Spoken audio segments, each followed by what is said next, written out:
वो चौपाई जिसे सुनकर बड़े बड़े वैज्ञानिक रह जाते हैं दंग। हनुमान चालीसा की इस चौपाई से हैरान है पूरा नासा।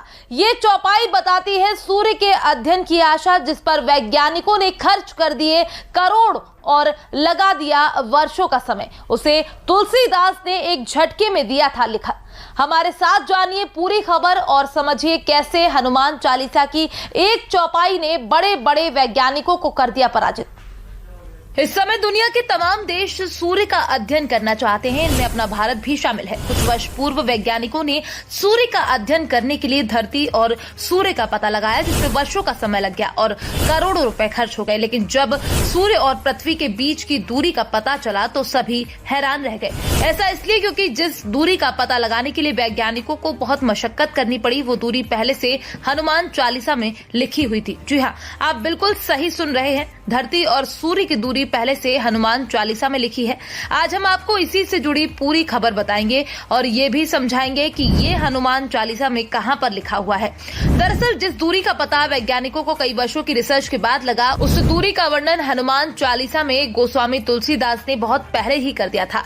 वैज्ञानिकों की माने तो सूर्य और पृथ्वी के बीच की दूरी करीब 15 करोड़ किलोमीटर है, लेकिन सैकड़ों साल पहले ही तुलसीदास द्वारा लिखी गई हनुमान चालीसा के एक दोहे में ये बता दिया था कि सूर्य और पृथ्वी के बीच 15 करोड़ किलोमीटर की दूरी है। गोस्वामी तुलसीदास द्वारा लिखी हनुमान चालीसा के इस 18वीं चौपाई में सूर्य और पृथ्वी के बीच की दूरी का वर्णन करते हुए लिखा है, जुग सहस्त्र जोजन पर भानु, लील्यो ताहि मधुर फल जानू। वैसे ये दोहा अवधी भाषा में लिखा गया है। इस दोहे का हिंदी भाषा में अर्थ निकालें तो अर्थ निकलता है, हनुमान जी ने एक युग सहस्त्र योजन की दूरी पर स्थित भानु यानी सूर्य को मीठा फल समझकर खा लिया था। अब हम आपको इस दोहे की दूरी में बताए गए एक एक शब्द का मतलब समझाते हैं। दोहे में लिखा है, शब्द जुग का मतलब है युग और एक युग में 12,000 वर्ष होते हैं। तो वहीं दोहे में लिखा शब्द एक सहस्त्र का मतलब होता है 1,000। वहीं दोहे में लिखा शब्द एक जोजन को सरल भाषा में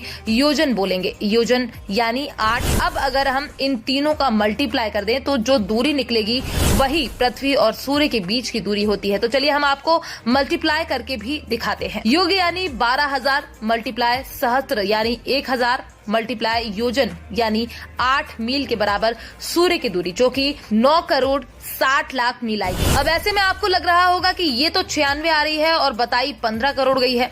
दरअसल अभी जो आपने कैलकुलेशन निकाला वो मील में निकाला है। जब हम इस मील को किलोमीटर में कन्वर्ट करेंगे तो वही दूरी निकल कर आएगी जो वैज्ञानिकों के द्वारा बताई गई है। जैसा कि 1 मील में 1.6 किलोमीटर होता है, यानी कि 9 करोड़ 60 लाख का मल्टीप्लाई हमको 1.6 से करना होगा। जब आप इसका मल्टीप्लाई करेंगे तो आंसर आएगा 15 करोड़ 36 लाख किलोमीटर। बस यही वो दूरी है जो गोस्वामी तुलसीदास द्वारा हनुमान चालीसा में बताई गई है, जिसको वैज्ञानिक भी सत्य मानते हैं। वैसे हनुमान चालीसा की इस चौपाई पर आपकी अपनी क्या राय है? क्या वास्तव में जिस पर बड़े बड़े वैज्ञानिक माथापच्ची कर रहे हैं उसे हिंदू धर्म ग्रंथों में सरलता से लिख दिया गया है? Bureau report, PDN news.